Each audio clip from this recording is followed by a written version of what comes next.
Grazie signor Presidente. Intervengo sull'ordine dei lavori per farle una richiesta e le chiedo di consentirmi di contestualizzarla con 5 concise osservazioni. La richiesta si riferisce all'episodio su cui ha riferito ieri all'Aula il collega Paragone, ovvero al fatto che siano stati rimossi dal canale YouTube di BioBlu, che è una testata giornalistica registrata, tutti i contenuti accumulati negli ultimi 10 anni.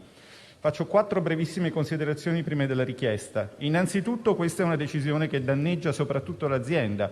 Google non è un monopolista nei servizi in cloud e è abbastanza sorprendente che ci tenga a far sapere ai suoi clienti che i dati non sono in sicurezza e svegliandosi domattina potrebbero non trovarli. Faccio un rapidissimo inciso personale, me ne scuso, ma questo è anche un intervento per fatto personale. È grazie a Google che io sono qui, perché Google ha ospitato quel blog che, dandomi visibilità nel dibattito, mi ha consentito l'onore di essere vostro collega. Quindi è molto strana questa decisione. Da utente soddisfatto di Google, domani cercherò alternative sul mercato. Un altro tema che sottopongo a tutti voi è: dove vanno a finire i dati quando succede una cosa di questo tipo? Un video sono anche reazioni e commenti degli utenti. Potrebbero essere conservati e utilizzati a fine di profilazione politica. Io interpellerò su questo l'autorità garante. Un terzo punto, rapidissimo: ricordiamoci che Eppur si muove, ai suoi tempi, 4 secoli fa, era una fake news. 10 anni fa l'austerità fa male era una fake news, ma solo su BioBlu chi voleva argomentarla poteva trovare spazio.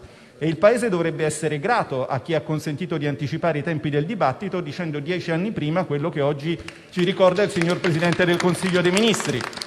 Infine, ultima sottolineatura prima della richiesta, che sia motivo di orgoglio per tutti noi: dal 24 marzo è finalmente operativa la web tax. Questo significa che l'Italia è riuscita a imporre una norma di civiltà ai giganti del web, dove l'Europa è ancora in ritardo e l'OCSE in grande ritardo. Quindi si può avere a livello di Stati nazionali un'interlocuzione. Approfittiamone per una riscossa di civiltà non solo sul piano fiscale, ma anche su quello dei diritti fondamentali, come quello della libertà di espressione. E quindi vengo alla richiesta, ringraziandola per il tempo che mi ha accordato. Noi siamo un ramo del Parlamento sensibile a questi temi e guidati da una giurista sensibile e illuminata come lei. Le chiedo di poter incardinare un dibattito su questi temi che possibilmente giunga a una risoluzione o comunque un atto di indirizzo del Governo in questo ambito, e anche di favorire l'iter di un disegno di legge su questa materia che, come contenuto minimo, dovrebbe avere, lo verificherò col collega Moles,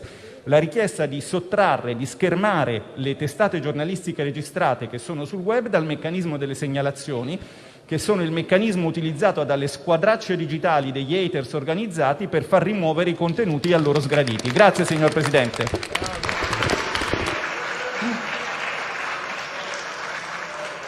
Senatore Bagnai, la ringrazio per aver posto all'attenzione di questa Assemblea un tema così importante e lo porrò all'attenzione della prossima Capigruppo. Grazie.